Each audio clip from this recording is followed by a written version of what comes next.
नमस्कार दोस्तों, आज की वीडियो में आपका स्वागत है। हमारे वीडियो में अपन जो कक्षा 10 का मैथ्स गणित है उसका पाठ्यक्रम चल रहा है। हमारा चैप्टर चल रहा है चैप्टर 3, दो स्तरों वाले रैखिक समीकरण युग्म।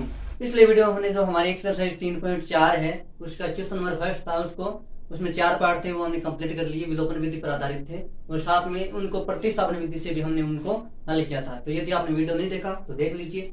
चलिए आज हम जो 3.4 का क्वेश्चन नंबर 2 है वो शुरू करते हैं।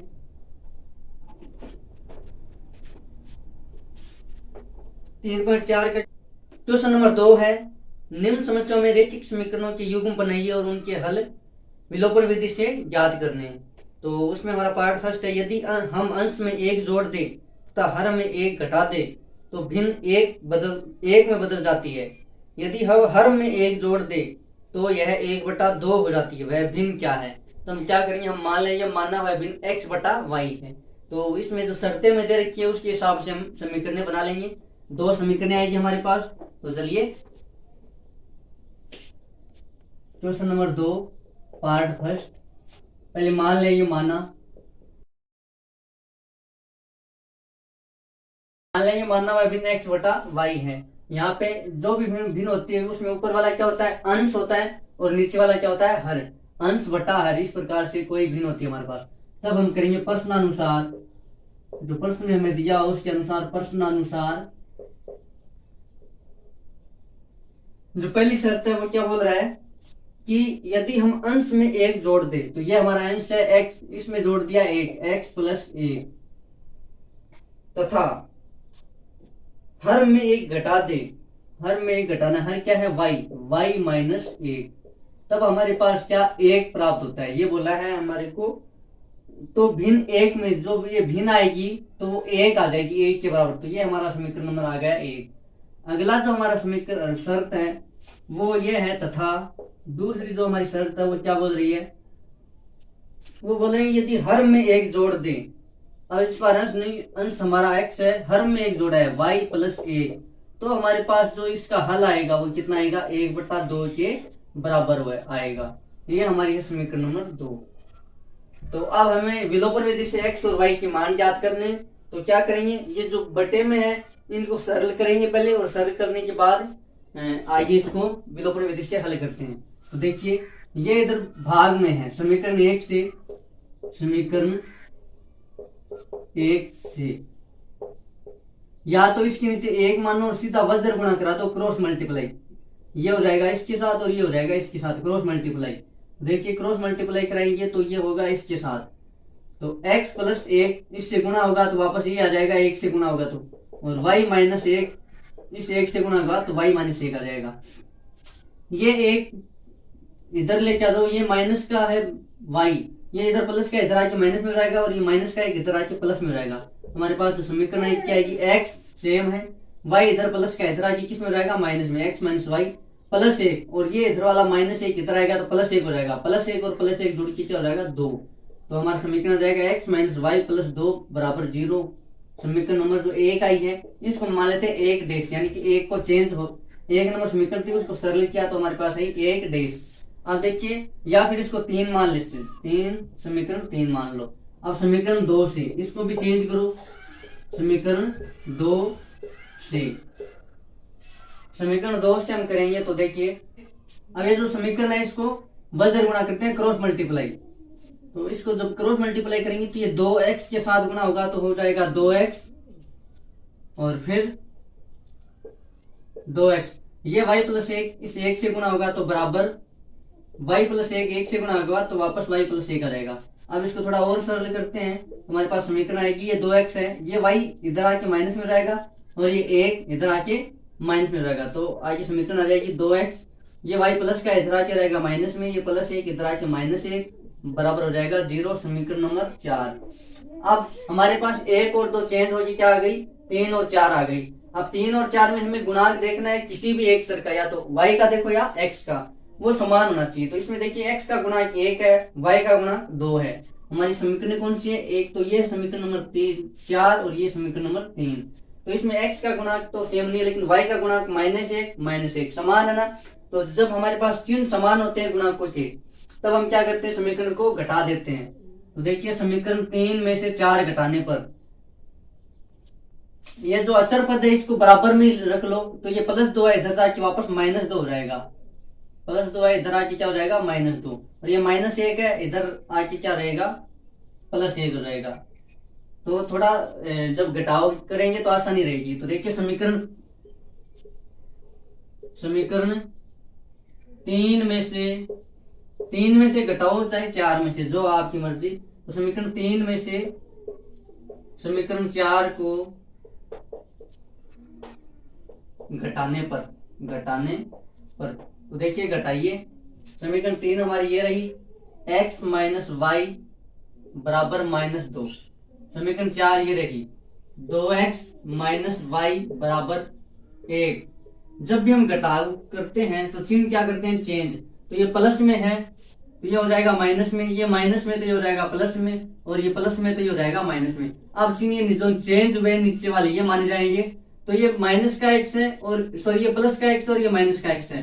तो -2x में से 1x जाएगा तो क्या बचेगा माइनस का x, क्योंकि बड़ा चिन्ह किसका है, माइनस का है। ये माइनस का y और ये प्लस का y क्या हो जाएगा, कैंसिल, कट जाएगा, बराबर।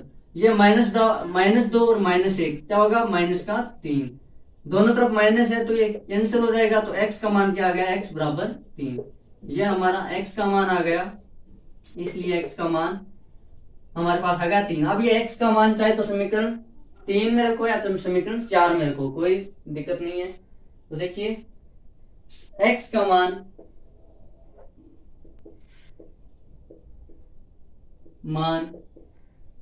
समीकरण 3 में रखने पर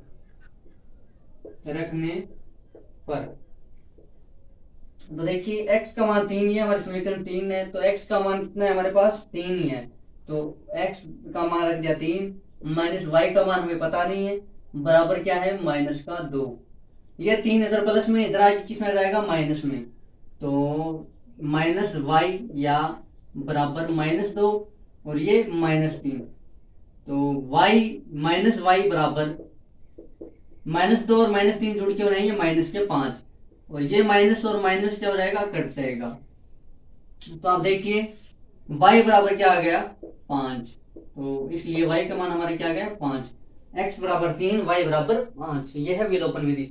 विलोपन विधि में क्या होता है, जैसे हमारे पास समीकरण आई, दोनों समीकरणों में से चाहिए तो x का गुणा या y का गुणा समान करो। यहाँ पे हमारे पास समीकरण अंश व हर बट्टा में थी तो उसको थोड़ा सरल किया, सरल करके सिंपल रूप में लेके आए। हमारी जो समीकरण होती है दो अक्षर वाले रैखिक समीकरण, उसका व्यापक रूप क्या होता है, ax plus by plus c बराबर 0। ये हमारा व्यापक रूप होता है। तो a होता है x का गुणा, b होता है y का गुणा, और ये c अचर पद होता है। तो इसलिए हमें व्यापक रूप में लेके आना होता है जब भी हमें बटे में दे दी जाती है समीकरण। तो यहाँ से हमारा जैसे ही समीकरण का एक गुणांक समान आ गया y, तो हमने इसको घटा दिया। जरूरी नहीं कि गुणांक है ना, ये -1 है तो ये भी -1 होना चाहिए, चिन्ह समान हो कोई जरूरी नहीं, लेकिन गुणांक समान होना चाहिए। यदि ये -y होता और ये +y होता तो हम क्या करते, समीकरण को जोड़ देते हैं। जब चिन्ह समान हो तब तो हम समीकरण को घटाते हैं इस गुणांकों का, और यदि चिन्ह समान नहीं हो तो हम क्या करते हैं, समीकरणों को जोड़ते हैं। तो ये गुणांक समान होना चाहिए, चिन्ह से हमें कोई लेना देना नहीं है। तो यहाँ से हमारा x का मान आया 3, y का मान आ गया 5। तो हमने जो भिन्न मानी थी, मानना वह भिन्न x बटा y है, तो x का मान 3 और y का मान 5 लिख देंगे। आता है वह भिन्न x का मान कितना आया, 3 बट्टा y का मान कितना है, 5, 3 बट्टा 5 है। ये लो अब देखिए करके देखते हैं। समीकरण 1 हमारा क्या था कि शर्त पहले क्या बोलते कि x के मान में 1 जोड़ते हैं और y के मान में 1 घटाते हैं, हर के मान में 1 घटाते हैं, अंश में 1 जोड़ते हैं। तो हमारे पास क्या आती है, वो भिन्न 1, उसका जो वैल्यू आती है वो कितना आती है, 1। तो देखिए 3 में 1 जोड़ा कितना आ गया, 4। 5 में 1 घटाया कितना आ गया, 4। 4 बटा 4 कितना होता है, 1 हो जाएगा। तो समीकरण को क्या x और y के मान संतुष्ट कर रहे हैं। तो ये हमारा आंसर हो गया। चलिए अगला पार्ट करते हैं।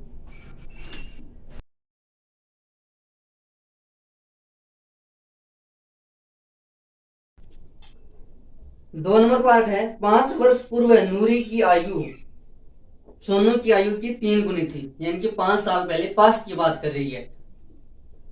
10 वर्ष पश्चात नूरी की आयु सोनू की आयु की 2 गुनी हो जाएगी। नूरी और सोनू की आयु ज्ञात, नूरी और सोनू की आयु कितनी है। यानी कि अब हम क्या करेंगे, नूरी और सोनू की वर्तमान आयु मानेंगे कि प्रेजेंट टाइम में आज उनकी आयु कितनी है, तो मानेंगे नूरी की आयु x वर्ष है और सोनू की आयु y वर्ष है, या उल्टा भी मान सकते हैं, कोई जरूरी नहीं है कि x नूरी की मान, नूरी की आयु y वर्ष है और सोनू की आयु x वर्ष है। तो अब हम क्या कर देंगे, शर्तों के अनुसार जो हम दो प्रश्न कर रहे हैं वो सेम ही है, जैसे पीछे आया था जेकब वाला और एक सबसे पहले आया था आफ्ताब वाला, उसी प्रकार के क्वेश्चन एज वाला। तो देखिए पहले मानते हैं, फिर जो हमारे पास शर्तें दी हुई है उनके हिसाब से हम समीकरण बना देंगे। तो माना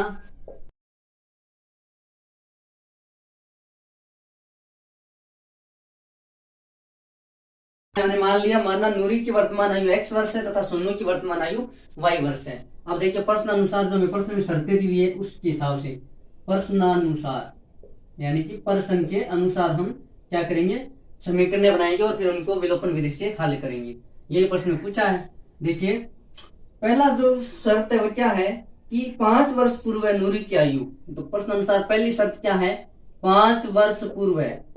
तो पहले हमें 5 साल पीछे जाना पड़ेगा, पास्ट में 5 वर्ष पूर्व है। तो हमने क्या मानी है, वर्तमान आयु मानी है, नहीं x वर्ष। तो यदि हमें 5 वर्ष पहले जाना है तो क्या करेंगे, वर्तमान आयु, जैसे मान लो यदि कोई आज व्यक्ति 20 साल का है तो यदि उसे 5 साल पहले की बात करनी है तो 20 - 5 करना पड़ेगा। तो यहाँ पे हमने वर्तमान आयु क्या मानी, x वर्ष। तो 5 साल पहले की बात कर रहे हैं, मतलब पहले तो हमें इनमें से 5 साल कम करना पड़ेगा वर्तमान आयु में से। तो x - 5 कर दी और इधर सोनू की आयु, यदि दोनों की आयु की 5 साल पहले, ऐसा तो है नहीं कि सोनू की वर्तमान आयु यदि y वर्ष है और इसकी x वर्ष है तो 5 साल पहले इस ये 15 साल की रहेगी। मान लो इसकी वर्तमान आयु 20 वर्ष है तो 5 साल पहले इसकी 15 वर्ष, और मान लो इसकी वर्तमान आयु सोनू की 10 वर्ष है तो 5 साल पहले उसकी आयु 5 वर्ष हो रहेगी, उस हिसाब से है। तो 5 वर्ष पूर्व की यदि हम बात कर रहे हैं तो पहले x - 5 y - 5। अब ये दोनों सोनू और जो नूरी है वो 5 साल पहले गए हैं। अब 5 साल पहले गए जो चले गए, अब इनकी शर्तें क्या हैं, 5 वर्ष पूर्व है नूरी की आयु सोनू की आयु, ये तो है सोनू की आयु और ये है नूरी की आयु 5 साल पहले की। तो सोनू की आयु की 3 गुनी थी, यानी कि नूरी की जो आयु थी वो सोनू की आयु है इससे 3 गुनी थी। मतलब सोनू की आयु को जब हम 3 से गुना करते हैं तब हमारे पास क्या आ जाती है, नूरी की आयु आ जाती है, ये 5 साल पहले। जैसे कि मान लो नूरी की आयु है 5 साल पहले 10 वर्ष, तो 10 को जब हम 3 से गुना करते हैं तब हमारे पास जो क्या आती है, नूरी की आयु आती है। ये हमारी पहली शर्त है। तो इसको हम थोड़ा सा हल कर लेते हैं। x - 5 या बराबर 3 को y से गुना किया 3y माइनस प्लस और माइनस गुना किया माइनस, 3 को 5 से गुना किया 15।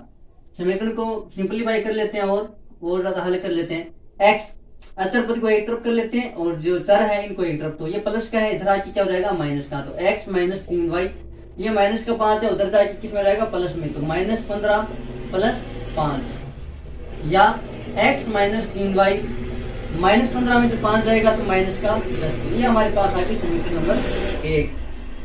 समीकरण 1 आ गई। अब देखिए अगला हम करते हैं दूसरी शर्त। दूसरी शर्त क्या है, दूसरी शर्त है 10 वर्ष पश्चात। तो पहली शर्त हमारी ये थी 5 वर्ष पूर्व है, यानी कि पास्ट में। अब 10 वर्ष पश्चात, 10 वर्ष पश्चात यानी कि अब फ्यूचर की बात हो रही है, 10 साल आगे।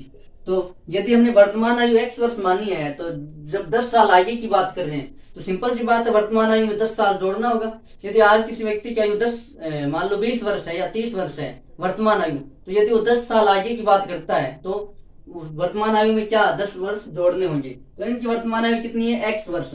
नूरी की वर्तमान आयु x वर्ष है, तो यदि 10 साल बाद इनकी आयु देखेंगे तो x + 10, तो वर्तमान आयु में 10 जोड़ना पड़ेगा तो 10 साल आगे चले जाएंगे। ऐसी प्रकार सोनू की आयु में भी क्या जोड़ देंगे, 10 जोड़ देंगे। ये आप चले गए दोनों वर्तमान आयु से 10 साल आगे, यानी कि ये जो शर्त है 10 वर्ष पश्चात, इसको लागू हो गया। 10 वर्ष पश्चात नूरी की आयु सोनू की आयु की 2 गुनी हो जाएगी, यानी कि जो नूरी की आयु है वो सोनू की आयु की 2 गुनी, यानी कि सोनू की जो 10 साल बाद आयु आएगी उसको 2 से गुना कर देंगे तो हमारे पास किसकी आयु आ जाएगी, नूरी की आयु आ जाएगी। ये हमारे पास समीकरण दूसरी शर्त आ गई। इसको थोड़ा सिंप्लीफाई कर लेते हैं, इनकी हल कर लेते हैं। तो x ये अचर पद है, इसको उधर ले जाएंगे। x बराबर, या पहले एक बार इसको उधर वाले को सोल्व कर लेते हैं थोड़ा। x बराबर 2 को y से गुणा किया 2y, 2 को 10 से गुणा किया +20, या x, ये माइनस का 2y इधर आके प्लस में रहेगा, तो x माइनस 2y, ये प्लस 10 है इधर आके माइनस में रहेगा, तो बराबर 20 माइनस 10, या हमारे पास समीकरण आ जाएगी x माइनस 2y बराबर 10 में से 20 में से 10 गए तो कितना बचेगा 10, ये हमारे पास आ जाएगी समीकरण नंबर 2 दूसरी शर्त की, ये है समीकरण नंबर 2, ये समीकरण नंबर 1। यहाँ पे हमारे आई है समीकरण। अब हम क्या करते हैं, विलोपन विधि से इसको हल करते हैं। तो विलोपन विधि में क्या करते हैं, जो भी हमें दो समीकरणें दी हुई होती है, इन दोनों समीकरणों में से या तो x का या फिर y का गुणांक क्या करना होता है, समान करना होता है। देखिए यहाँ पे x का गुणांक 1 है, गुणांक क्या होते हैं, किसी भी चर के गुणा में जो संख्या होती है वो उसके गुणांक होते हैं। तो यदि x अकेला x है तो इसका मतलब क्या है, जिसके साथ कुछ नहीं लिखा होता उसका मतलब उसके साथ 1 होता है। तो x है, इसका मतलब इसका गुणांक 1 है, यहाँ पर भी x है, इसका मतलब इसका गुणांक 1 है। यानी एक चर x का गुणांक क्या हो रहा है, दोनों समीकरणों में समान हो रहा है। तो हम क्या कर देंगे, हमारा काम हो गया, हमें दोनों चरों से मतलब नहीं है। यहाँ पे देखिए y का गुणांक -3 है, x का समीकरण 1 में y का गुणांक -3 है, समीकरण 2 में y का गुणांक -2 है। इससे हमें कोई मतलब नहीं, हमारा एक काम हो गया, एक चर x इसका गुणांक क्या आ रहा है, समान आ रहा है। तो यदि समान नहीं होता तो हम समान बनाते, या तो चाहे तो समीकरण को गुणा करते किसी संख्या से, या किसी संख्या से समीकरण को भाग करते।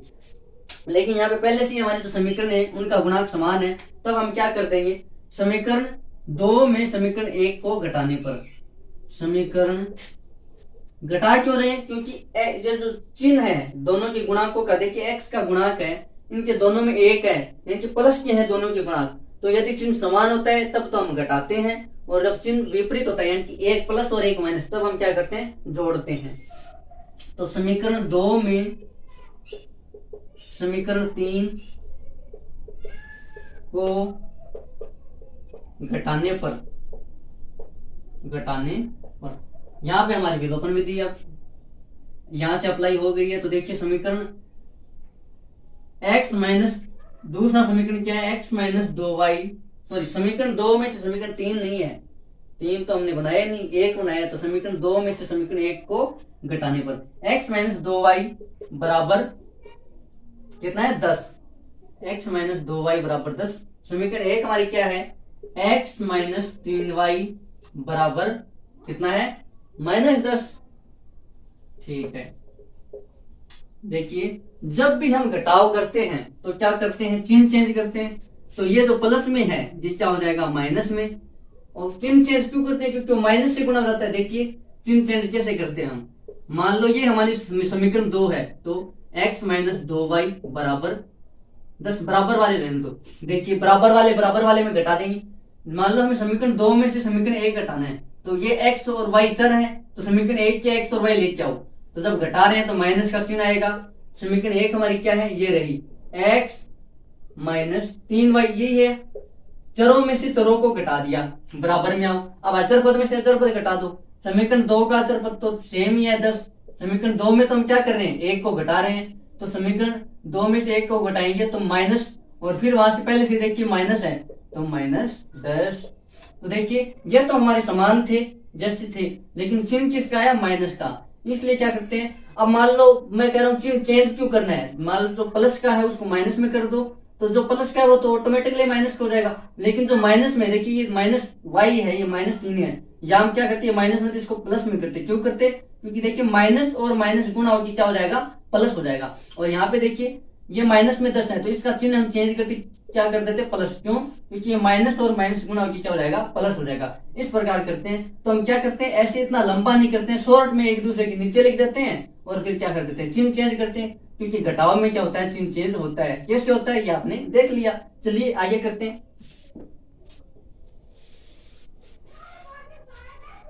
तो देखिए ये प्लस का है और ये माइनस का चिन्ह। अब चिन्ह चेंज करने के बाद हमें नीचे वाला जो चिन्ह चेंज हुआ वो वाला मानना है। तो ये प्लस का x और ये माइनस का x है, एक दूसरे को खत्म कर देगा।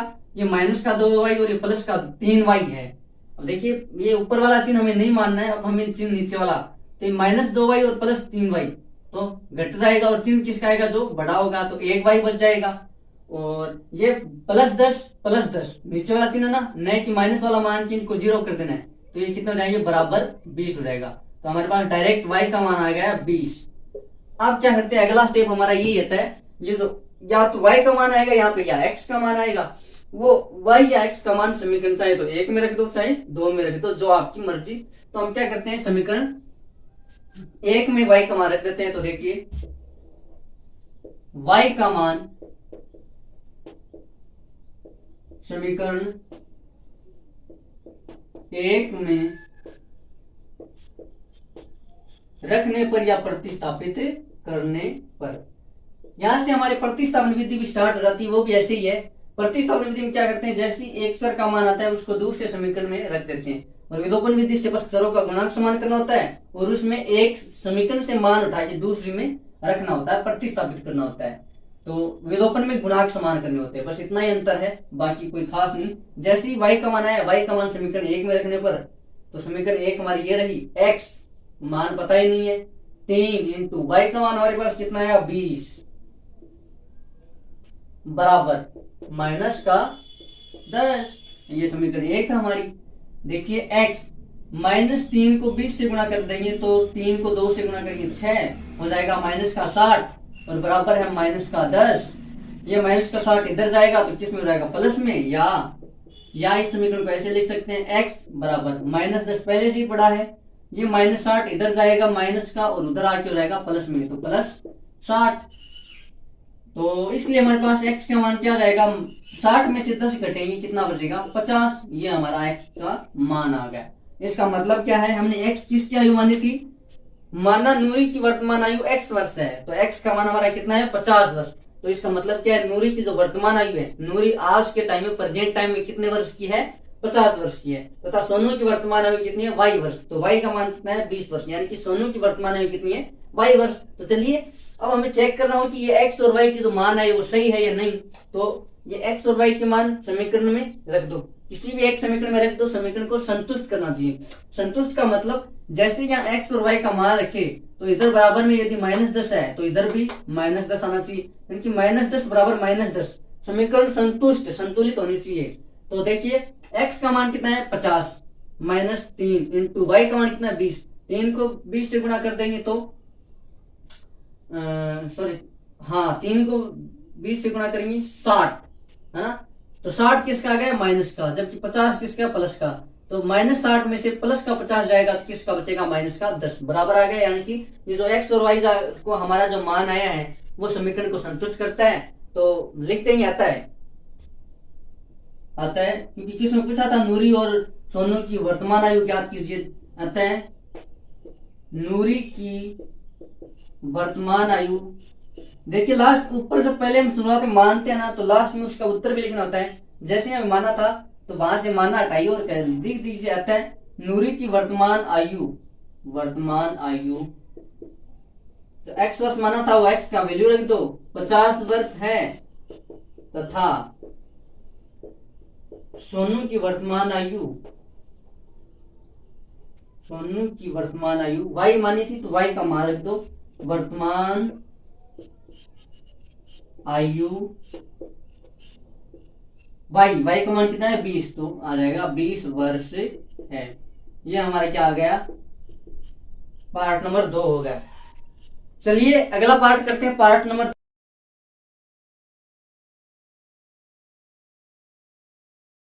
पार्ट नंबर 3 है। 2 अंकों की संख्या के अंकों का योग 9 है, यानी कि 2 अंकों की कोई संख्या है, उसके अंकों का योग कितना है 9। इस संख्या का 9 गुना संख्या के अंकों को पलटने से बनी संख्या का 2 गुना है, वह संख्या ज्ञात कीजिए। तो ये हमने जो पिछली वीडियो में एग्जांपल किया था कुछ उस प्रकार से रिलेट करता है, उससे संबंधित है। थोड़ा सा इसमें भी दिमाग लगाने वाली बात है, ज्यादा घुमाने वाली बात नहीं है। देखिए हम क्या करेंगे, 2 अंकों की संख्या के अंकों का योग 9 है। 2 अंकों की कोई संख्या जैसे मान लो हमने लिया 52, तो ये प्रश्न बोल रहा है कि इसके अंकों का योग कितना है 5 + 2 करने पर। यहाँ तो मान लो नहीं आ रहा है, लेकिन जैसे 63 है तो 6 + 3 इसके अंकों का योग कितना आ गया 9। इस प्रकार से कोई बोल रहा है कि कोई संख्या उसके अंकों का योग कितना है 9 है। तो पहले तो 2 अंकों की संख्या मानते हैं। तो 2 अंकों की जब भी हम संख्या मानेंगे तो हमने उदाहरण नंबर 12 किया था शायद, या 13, उदाहरण नंबर 13 किया था। तो उसमें हमने क्या किया था, उसमें बोला हुआ था कि 2 अंकों की संख्या। तो जब भी हम 2 अंकों की संख्या x और y के पदों में मानते हैं तो कुछ इस प्रकार से मानते हैं कि ये 52 है। 52 में इकाई का अंक कितना है 2, ये इकाई का अंक है, इकाई का अंक कितना है यहाँ पे 2। दहाई का अंक कितना है दहाई, देखिए इकाई दहाई इकाई दहाई, दहाई का अंक कितना है 5। इस प्रकार से, लेकिन जो दहाई का अंक है ना उसमें आप थोड़ा सा गौर फरमाइएगा। देखिए 10 × 5 करने पर हमारे को दहाई का अंक वैल्यू प्राप्त हो रही है। देखिए जैसे इसको प्लस करते हैं +2 तो हमारे पास ये वैल्यू आ जाती है 52। देखिए इकाई का अंक है, इकाई का अंक 2 ओनली 2 रहा, लेकिन जो दहाई का अंक है उसको हमने किससे गुणा किया 10 से। जैसे कि मान लो मैं ऐसे लिख देता 5 + 2 = 7 तो आता ही नहीं, इसलिए दहाई के अंक को हमेशा किससे गुणा हो रहा है, किसी भी अंक को उठाइए। मान लो आपने 25 को उठाया तो इकाई का अंक 5, दहाई का अंक 2, तो 2 को 10 से गुणा करेंगे प्लस कर देंगे तो 2 को 10 से करेंगे, सॉरी 2 को 10 से क्या 20 + 5 कितना आ गया 25। इसका मतलब हमें क्या मिला कि जो दहाई का अंक होता है वो 10 से गुणा होता है, दहाई का अंक हमेशा 10 से गुणा होगा। और जो इकाई का अंक है वो 1 से गुणा होगा, तो 1 से गुणा होगा तो वापस वो यही आ जाएगा 2, 5 इस प्रकार से। तो जब हम संख्या मानेंगे, मानना वह संख्या 2 अंकों की वह संख्या x y है, इसमें इकाई का अंक y है। जैसे मान लो हम संख्या मानेंगे, मानना संख्या x y है तो इकाई का अंक क्या है y, दहाई का अंक क्या है x, तो इसको हम कैसे मानेंगे 10x, क्योंकि दहाई के अंक को हम किससे गुणा करते हैं 10 से, प्लस इकाई के अंक को हम जोड़ देते हैं तो हमारे पास क्या रहेगी 2 अंकों की संख्या रहेगी। देखिए यही तो है 10 × 5, दहाई के अंक को 5 10 से गुणा किया प्लस इकाई का अंक जोड़ा तो हमारे पास जो हमारी संख्या थी वो वापस आ गई। तो हमने 2 अंकों की संख्या मानी, तो इस प्रकार से हो रहेगी 10x + y = xy आ जाएगा। तो मान लीजिए माना वह संख्या, माना 2 अंकों की वह संख्या xy है और उसको बराबर में इस प्रकार से लिख देंगे। तो देखिए चलिए करते हैं, इतना ही इसमें समझना था कि 10 से गुणा करना है दहाई के अंक को, और जो सैकड़ा का अंक होता है उसको 100 से गुणा करते हैं और 1000 का अंक होता है उसको 1000 से। पाठ नंबर 3, 2 अंकों की संख्या के अंकों का योग 9 है। तो देखिए 2 अंकों की संख्या माना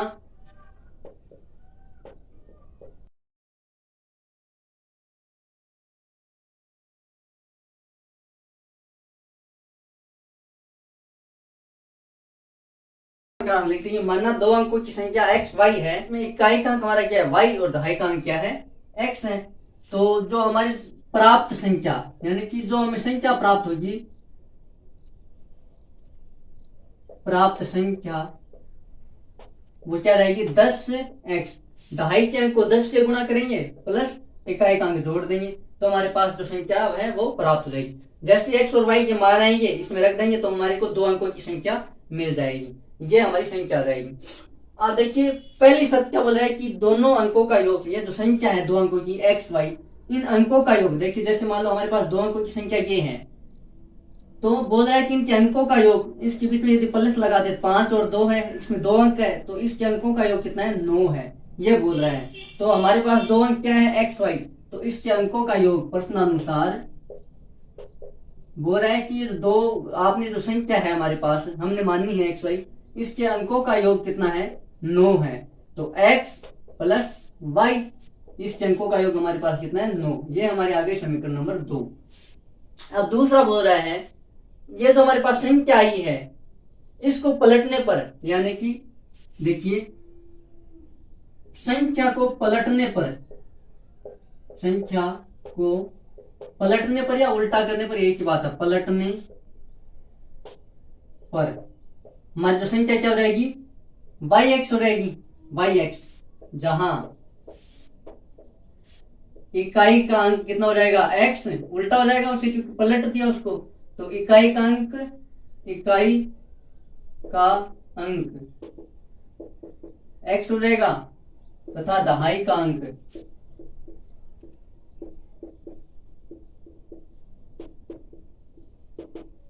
क्या हो जाएगा बराबर y। अब हमारे पास संख्या क्या रहेगी, अतः प्राप्त संख्या। जैसे ही पलटेंगे तो संख्या कौन सी प्राप्त हो जाएगी, प्राप्त संख्या। देखिए ये जो समस्या वाले समीकरण है समस्या वाले जो क्वेश्चन है इसमें समीकरण बनाना ही मेन क्या है, मेन काम है। तो थोड़ा बहुत यदि आप समझ लेते हो प्रश्न को तो समीकरण बनाना आसान है। तो हमें जो प्राप्त यहाँ प्राप्त संख्या क्या हुई, दहाई एक्स था, तो यहाँ दहाई क्या है वाई, तो इसको 10 से गुणा कर देंगे, प्लस इकाई का क्या एक्स है, तो इसको एक्स जोड़ देंगे, ये हमारे पास संख्या आ जाएगी। अब वापस देखिए पुनः प्रश्न अनुसार हमारे प्रश्न में क्या बोला, ये जो पहले हमारे पास संख्या आई इसका 9 गुना, यानी कि इस संख्या को 9 से गुणा करने पर ये जो संख्या पलटने पर जो आई है वो उसकी 2 गुना है। तो पुनः प्रश्न के अनुसार ये जो संख्या है 10x प्लस वाई, इसका 9 गुना इस संख्या को पलटने पर प्राप्त संख्या, तो इस संख्या को पलटने पर यह संख्या प्राप्त हुई, इसका कितना है 2 गुना है, 2 गुना है। तो इसको थोड़ा सा हल कर लेंगे सिंप्लीफाई, और फिर हमारे पास समीकरण 2 आ जाएगी। फिर समीकरण 1 और 2 के चर को क्या कर देंगे, चर की गुणकों का समान करेंगे और विलोपन विधि से हल कर देंगे। देखिए 9 को 10x से गुणा किया तो 90x, 9 को y से गुणा किया तो 9y बराबर 2 को 10 से गुणा किया 20y, 2 को x से गुणा किया प्लस 2x। देखिए मान को इधर लेके आते हैं सारे के सारे, 90x प्लस 9y, ये प्लस का 20 इधर आ गया, माइनस का 20y प्लस ये प्लस का इधर आ गया, कितने रहेगा माइनस का 2x बराबर 0। अब देखिए 90x में से 2x जाएगा तो कितना बचेगा 88x, 20y में से 9y जाएगा तो कितना बचेगा 11y, माइनस का बचेगा क्यों बड़ा किसका माइनस का, ये हट ही गया 90 में से माइनस 2x बराबर क्या 0। अब देखिए 11 और 88, यहाँ x और y में से क्या कॉमन क्या आ रहा है, 11 कॉमन आ रहा है, 11 कॉमन, तो 88 में से 11 बाहर निकालेंगे तो 8 बच जाएगा, 8x माइनस यहाँ बच जाएगा y बराबर 0। ये 11 इधर गुणा में, इधर आके किस में रहेगा भाग में, तो हमारे पास समीकरण क्या रहेगी, इसलिए समीकरण 8x।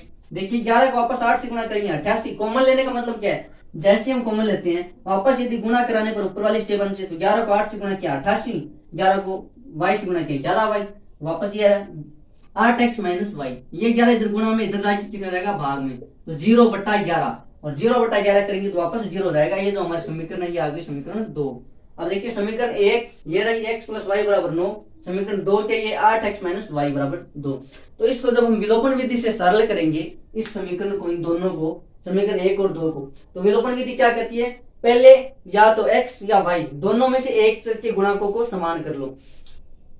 x का गुणांक इसमें कितना है 1, इसमें कितना है 8, तो यहाँ तो समान नहीं है। लेकिन y का देखते हैं तो y का गुणांक इसमें कितना है 1 और इसमें भी कितना 1, चिन्ह नहीं देखना है, चिन्ह चाहे प्लस माइनस हो समान नहीं हो, हमें बस गुणांक देखना है। यहाँ पे y का गुणांक कितना है 1, यहाँ पे y का गुणांक कितना है 1, बस हमारा काम हो गया। गुणांक समान है तब हम क्या करेंगे, विलोपन विधि से समीकरण 2 में से 1। इस बार देखिए जब चिन्ह समान होते हैं तब तो हम समीकरणों को घटाते हैं, और यहाँ पे देखिए चिन्ह समान नहीं है, यहाँ प्लस का है और ये माइनस का है, गुणांकों का चिन्ह, गुणांक तो समान है लेकिन गुणांकों का जो चिन्ह है वो अलग अलग है। तो यदि गुणांकों का चिन्ह अलग अलग आ जाए तब तो समीकरणों को जोड़ते हैं, तब गुणांकों का चिन्ह यदि समान आ जाए तब समीकरणों को क्या करते हैं घटाते हैं।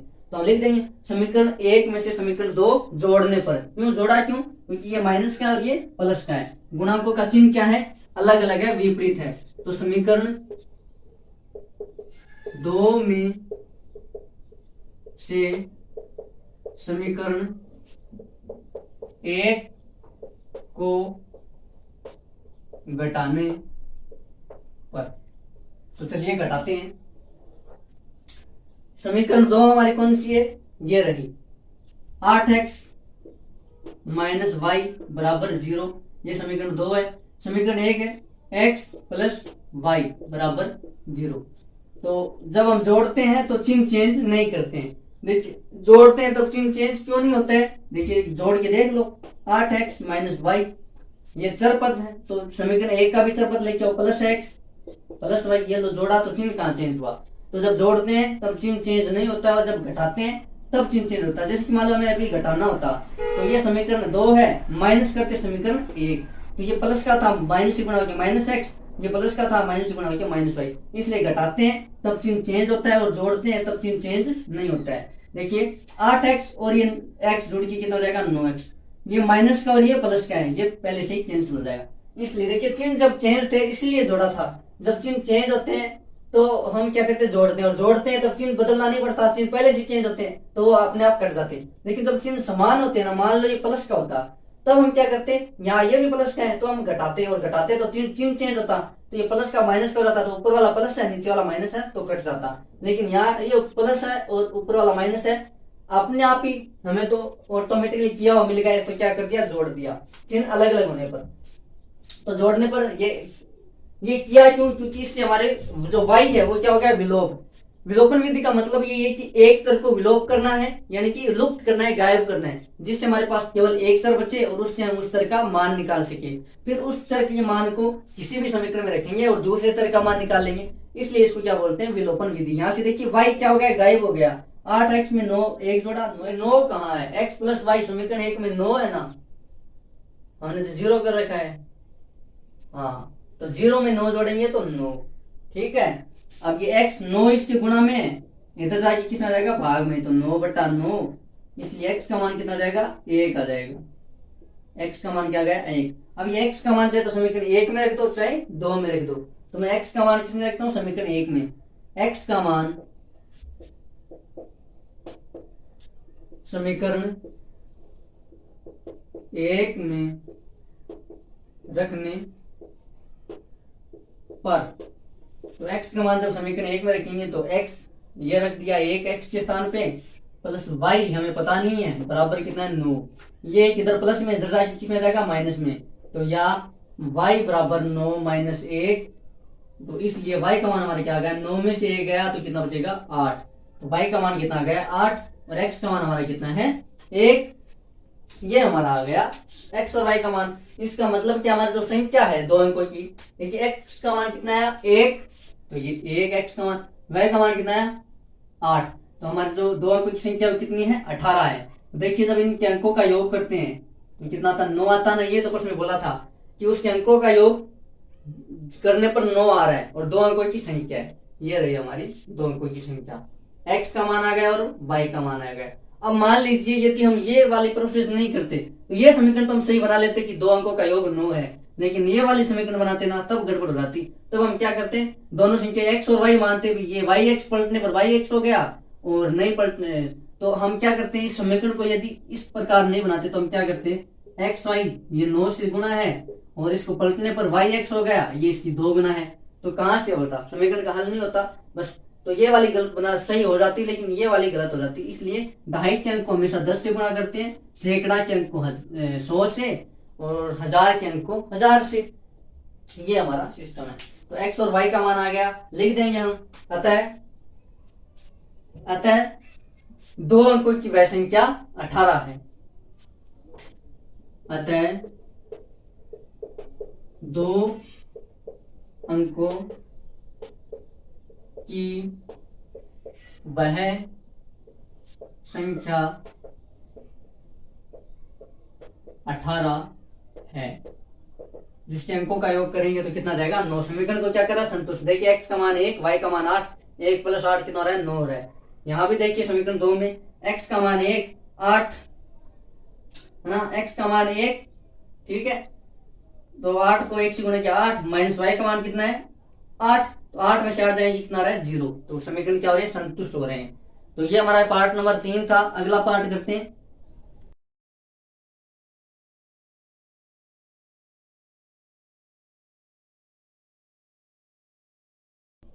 देखिए चौथा पार्ट है, मीना 2000 निकालने के लिए एक बैंक गई, उसने खजांची से रह 50 तथा रह 100 के नोट देने के लिए कहा। खजांची क्या होता है, जो कैशियर होता है ना, पैसे देने वाला कैशियर, उसको खजांची, मेरे खजांची, तो जो कैशियर होता है जो पैसों का कैश का लेन देन करता है, उसको इसमें खजांची बोला है। तो ठीक है, मीना 2000 निकालने के लिए एक बैंक गई, उसने खजांची से 50 तथा 100 के नोट देने के लिए कहा। मान लो 2000 निकालने के लिए उसको 2000 का नोट दिया तो परेशान हो रहेगी, अभी तो 2000 का नोट भी बंद हो गया है। तो उसने कहा कि मुझे 2000 रुपए निकालने, तो मुझे 2000 के नोट, जो रुपए हैं वो 100 के नोट होने चाहिए और 50 के होने चाहिए। ठीक है, मीना ने कुल 25 नोट प्राप्त किए। तो मीना ने जब उसको जो खजांची ने नोट दिए वो 25 नोट थे। ज्ञात कीजिए कि उसने 50 और 100 के कितने कितने नोट प्राप्त किए। अब हमें निकालना है कि 50 के नोट कितने थे और 100 के नोट कितने थे। तो हमें इसमें समीकरण बनाना है। हम मान लेंगे माना मीना ने 50 के एक्स नोट प्राप्त किए तथा 100 के वाई नोट प्राप्त किए। मान लेंगे माना पार्ट नंबर 4 है। माना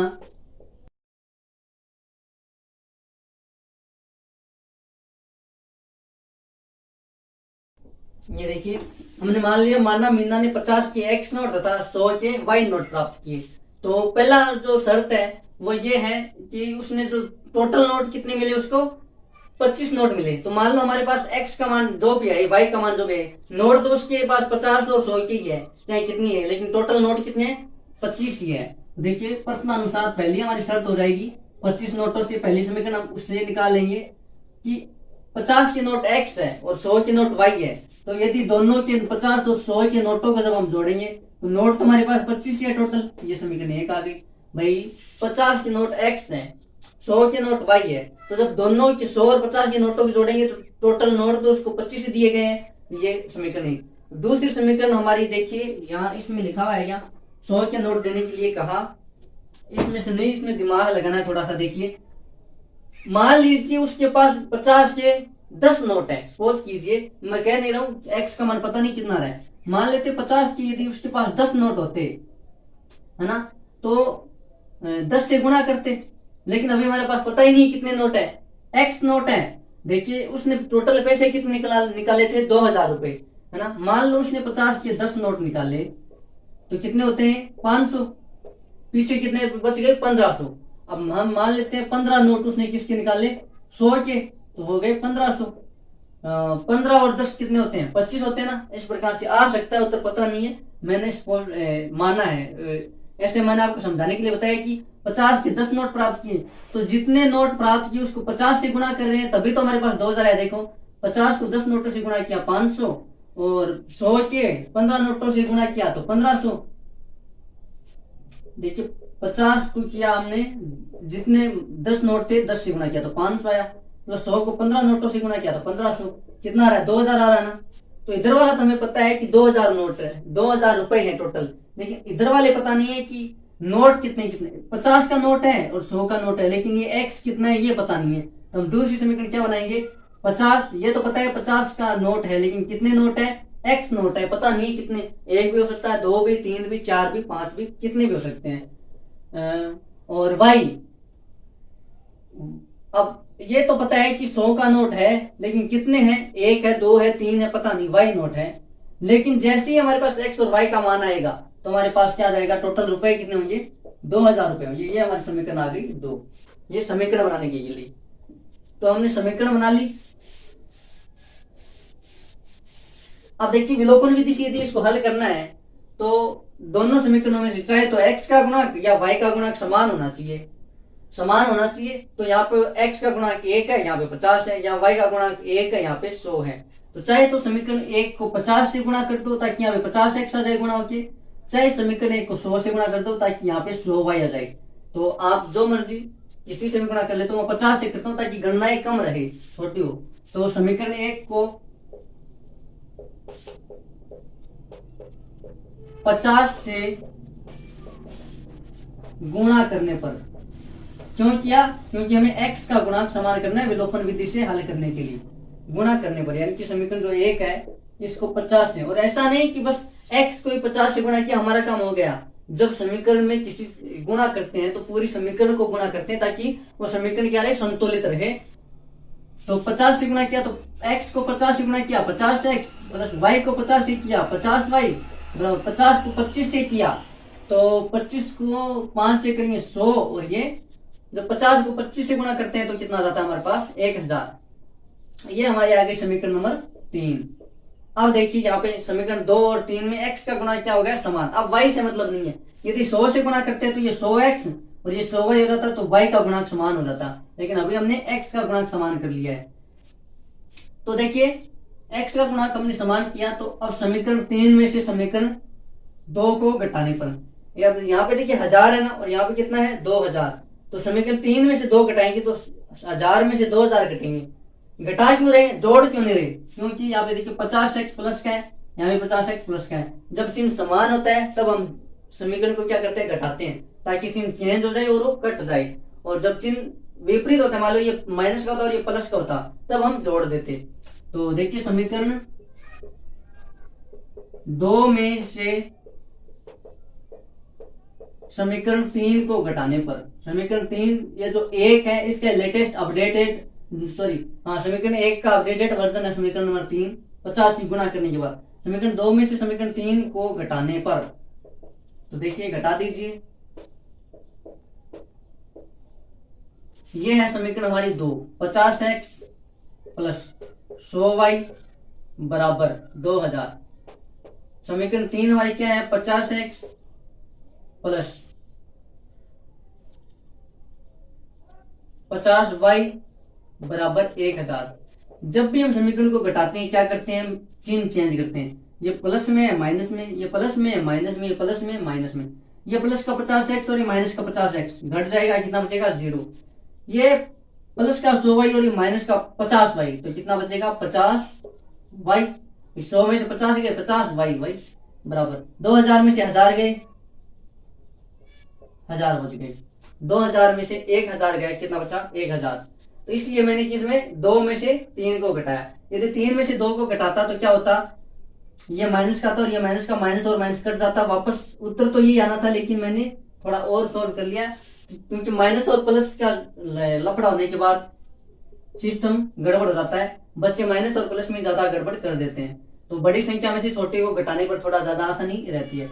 50 गुना में इधर आगे कितनी आ जाएगा, भाग में, तो y बराबर 1000 बटा 50, 1 0 से 1 0 कैंसिल, तो y बराबर कितना आया, या y बराबर 100 बटा 5, 5 में 100 में 5 का y कितनी बार चला जाएगा, 20 बार, इसलिए y का मान हमारे पास कितना आ गया 20, y का मान कितना आया 20। अब ये y का मान चाहे समीकरण 1 में रखो, चाहे समीकरण 2 में रखो, चाहे समीकरण 3 में, कोई दिक्कत नहीं है, क्योंकि समीकरण 1 का जो लेटेस्ट वर्जन है वो 3 है। तो 1 में रखोगे तो भी अपना मान आ जाएगा, 2 में रखोगे तो भी अपना मान आ जाएगा। देखिए y का मान समीकरण 2 में रखेंगे भाई, 2 में, जब 2 में रखेंगे तो गणनाएं लंबी होगी और हमारा हल क्या लंबा चला जाएगा। यदि समय का अभाव है, समय की कमी है, तब हम क्या कर देंगे, समीकरण 1 में रख देंगे। समीकरण 1 में रखने पर जैसे ही y का मान समीकरण 1 में रखेंगे या प्रतिस्थापित करेंगे, तो x का मान तो हमें पता ही नहीं, प्लस y का मान हमें पता है कितना आ गया, 20 आ गया, बराबर कितना है 25 है। ये 20 इधर प्लस में इधर जाके माइनस में रहेगा, तो x बराबर, या इस समीकरण को ऐसे लिख सकते हैं, x बराबर 25 माइनस, ये प्लस का था इधर आके माइनस में हो गया, तो इसलिए x का मान कितना आ गया, x बराबर 25 में से 20 गए 5, ये लो सा x और y के मान आ गए हमारे पास। यदि हम ये x y का मान समीकरण 3 में रखते तो भी हमारे पास x बराबर 5 आता। एक बार करके देखते हैं, चलिए कोई नहीं, आप करके देख लेना, ये आपका होमवर्क है। समीकरण 2 और 3 दोनों में ये y का मान रखना है और देखना है कि x का मान 5 आ रहा है या नहीं आ रहा है। तो अब हम देखिए हमारा उत्तर आ गया, x और y के मान आ गए। माना मीना ने 50 के x नोट, तो अब हम क्या कहेंगे, मीना ने 50 के 5 नोट तथा 100 के 20 नोट प्राप्त किए, लिख देंगे। अतः मीना ने 50 के 5 नोट, ऊपर वाली लाइन है, बस यहाँ पे x और y का मान रख देना, जो हमने माना हटाना है और माना क्या, ये माना के स्थान पे अता लगा देना है। अतः मीना ने 50 के 5 नोट तथा 100 के नोट को क्या माना था y, तो तथा 100 के y के स्थान पे कितना आ गया 20, 100 के 20 नोट प्राप्त किए, x और y के मान यदि हमें चेक करने सही है या नहीं, तो समीकरण में रख के देख लो, समीकरण संतुष्ट, x का मान 5, y का मान 20, 5 और 20 25, 25 बराबर 25, समीकरण क्या हो रहा है, संतुष्ट हो रहा है। यहाँ पे रख के देखो 50, x का मान कितना 5, 50 को 5 से गुणा किया कितना आ गया 250। देखिए यहाँ पे 50 को 5 से गुणा करेंगे 250, प्लस 50 को 20 से गुणा कर देंगे तो कितना जाएगा,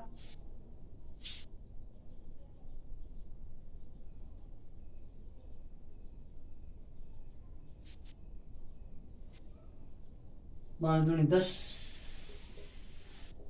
हर आ गया और इसमें संतुष्ट करेगा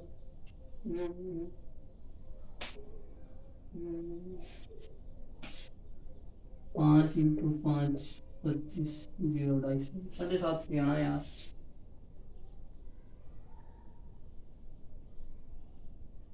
की बात है समीकरण संतुष्टम क्यों नहीं कर रही है।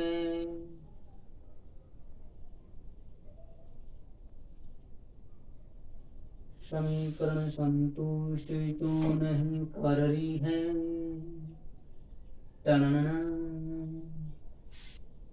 क्यों नहीं कर रही है।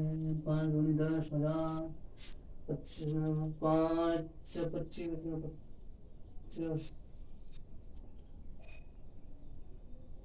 125 1250 आया है। तो फिर मान सही नहीं आयो 25 ने 50 गुना कर 1250 आया है कि 1250 अब सही है। अब सही है तो अटे गड़बड़ हो गई। अटे 1250 आवेला 1250 आवेला तो मामला तो पूरा गड़बड़ी हो जाएगा। फिर से बतावेला यहाँ पे कितना होती, यहाँ पे 1000 होती।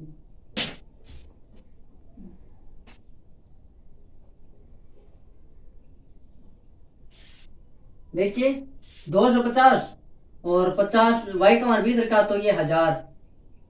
सॉरी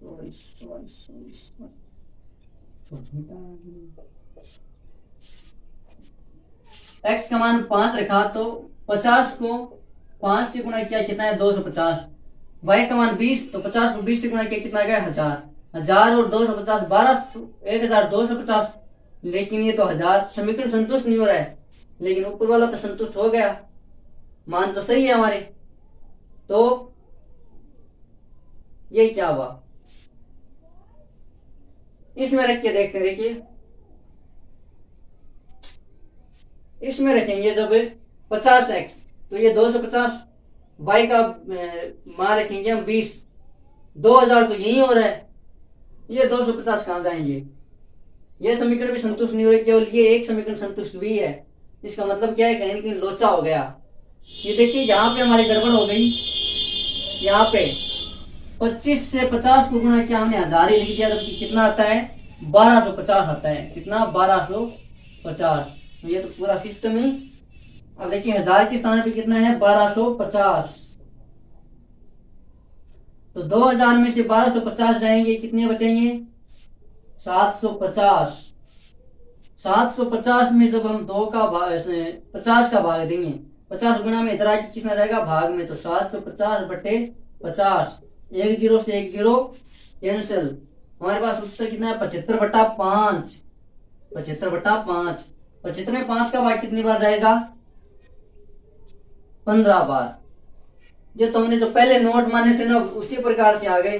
y का मान 15 है 5 एकम 5 नहीं फिर से देख लो नहीं गड़बड़ नहीं थे। 5 एकम 5 कितने बचे 2 25 हाँ 5 25 y का मान कितना आएगा 15। तो शुरुआत में हम जब कल्पना कर रहे थे कि भाई y के इतने नोट हो सकते हैं x के इतने नोट। वाह क्या माना है। y का मान 15 आ गया तो ये y का मान 15 समीकरण 1 में रखो। तो 15 इधर प्लस में इधर आके किसमें रहेगा माइनस में। तो x का मान कितना रहेगा 10। अतः मीना ने 50 के 10 नोट तथा 100 के 15 नोट। y का मान हमने क्या माना 100 के नोट को y बनाना तो y का मान कितना है 15। तो 100 के 15 नोट x के 50 के नोट को x माना तो 50 के 10 नोट। अतः मीना ने 50 के 10 नोट तथा 100 के 15 नोट प्राप्त किए। आप देखिए समीकरण संतुष्ट हो रहा है क्या। ये तो हो जाएगा बेचारा पहले ही हो गया। x का मान 10 y का मान 15 10 और 15 25। ये करके देखो 50 को 10 से गुणा किया 500 100 को 15 से गुणा किया 1500 500 और 1500 2000 हो रहे हैं। ये देखिए 50 को 10 से गुणा किया 500 50 को 15 से गुणा करके और देखते हैं। यही नहीं हुआ था पिछली बार समीकरण संतुष्ट। तो 50 को किया किससे गुणा, 15 से, तो 0 2 25 0 5 0 5 7 750, 500 प्लस 750, 1250 आ रहा है ना। इस बार संतुष्ट है समीकरण, इस बार सारे समीकरण संतुष्ट है, इसलिए चेक करना भी जरूरी है। यदि वहीं पे ऐसे एग्जाम में एक समीकरण चेक किया वो संतुष्ट हो गया, चलो वाह वाह वाह वाह, तो कई बार हमें समीकरण सारे चेक कर लेने चाहिए। तो ये देखिए अब हमारा आंसर जो है सही है। चलिए अगला पार्ट करते हैं।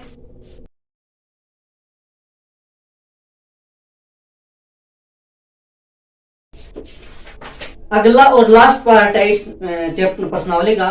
किराए पर पुस्तकें देने वाले किसी पुस्तकालय का प्रथम 3 दिनों का एक नियत किराया है। जो हमारे हम लाइब्रेरी बोलते हैं कि लाइब्रेरी में जाइए पढ़ाइए भाया, वो लाइब्रेरी, तो पुस्तकालय।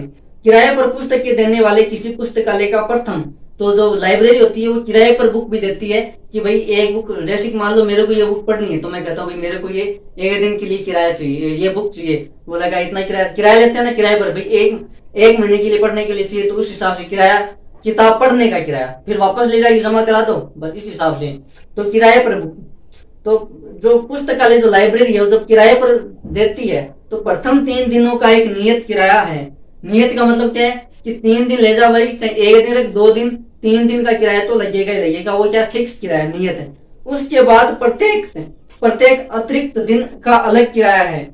सरिता ने 7 दिनों तक एक पुस्तक रखने के लिए 27 अदा किए, यानी कि सरिता कोई लड़की है वो पुस्तक लेके आई और उसने 27 रुपए 7 दिनों के दिए, जबकि सुशी ने एक पुस्तक 5 दिनों तक रखने के 21 अदा किए।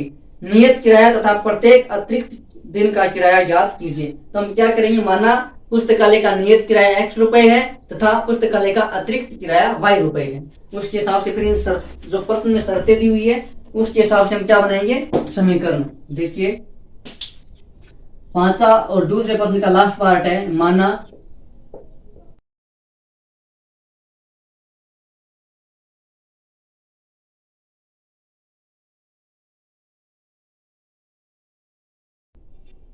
देखिए हम क्या करेंगे, मान लेंगे माना 3 दिन का नियत किराया x रुपए है था, फिर आगे जब प्रत्येक दिन का जो किराया होगा वो कितना है, y रुपए है। तो प्रत्येक दिन, जैसे 3 दिन का तो नियत किराया है फिक्स है, और फिर प्रत्येक दिन 4 दिन का, चौथे दिन का, 5वें दिन का, 6ठे दिन का, 7वें दिन का, 8वें दिन का, इस प्रकार से प्रत्येक दिन का अलग किराया है वो कितना है, y रुपए है। तो इसमें जो आगे शर्तें दे रखी है, 2 शर्तें कि सरिता ने 7 दिनों तक एक पुस्तक रखने के लिए 27 रुपए दिए, यानी सरिता कोई लड़की है वो लाइब्रेरी से जब पुस्तक किराए पर लेके आती है तो उसने 7 दिन के कितने रुपए दिए, 27। तो 7 दिनों में 3 दिन का तो नियत किराया है कितना है, x रुपए है, ये हमने मान रखा है। फिर आगे 7 दिनों में 3 तो हो गए, हट गए कि भाई 3 दिन का तो नियत किराया हो गया x। तो जैसे हमारे पास x का मान आएगा तो हमें नियत किराया मिल जाएगा। फिर आगे है 7 दिनों में 3 निकल गए, कितने बचे, 4 दिन और बचे, यानी कि उसने नियत किराए में से आगे 4 दिन और बढ़ा, तो उन 4 दिनों का प्रत्येक दिन का अतिरिक्त किराया लगेगा, वो कितना है, y रुपए। तो चलिए समीकरण बनाते हैं प्रश्नानुसार।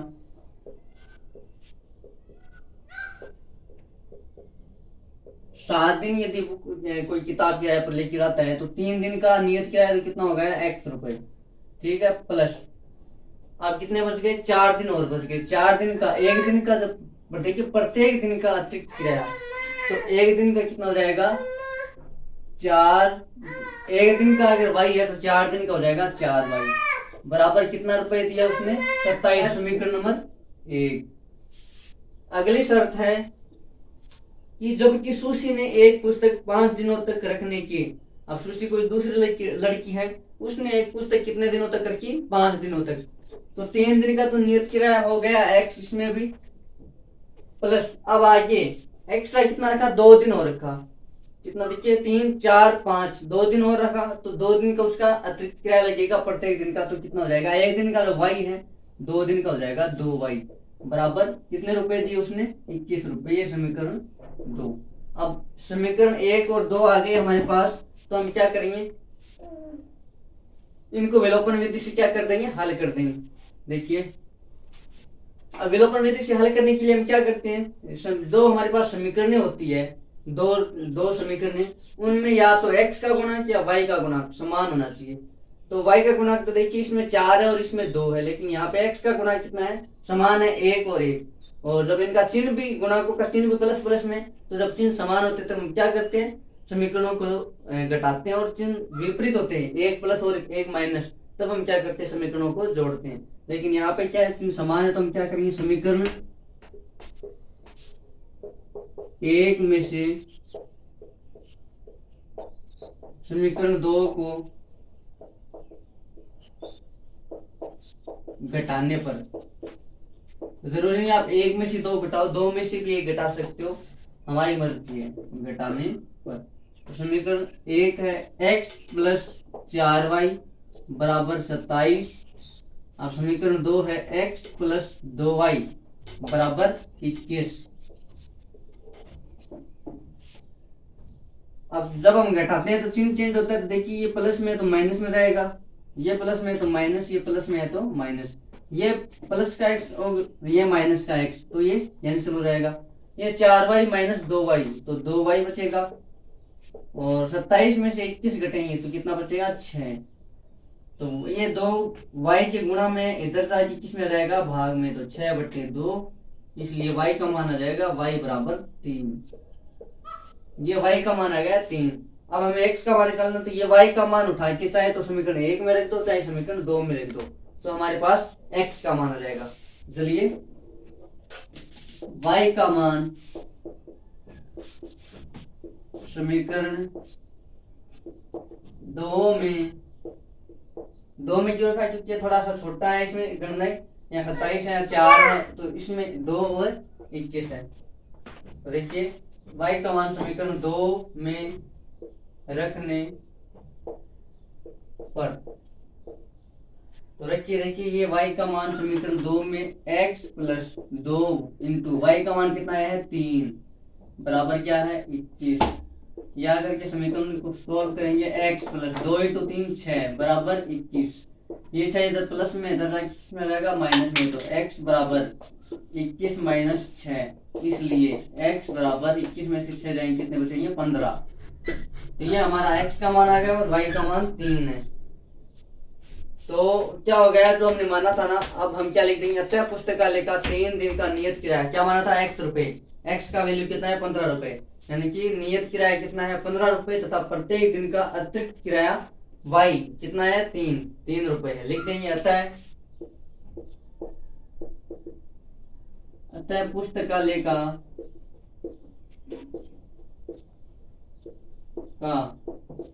3 दिन का नियत किराया, जो हमने x माना था वहां हम क्या लिख देंगे, 15 रुपए है, तथा प्रत्येक दिन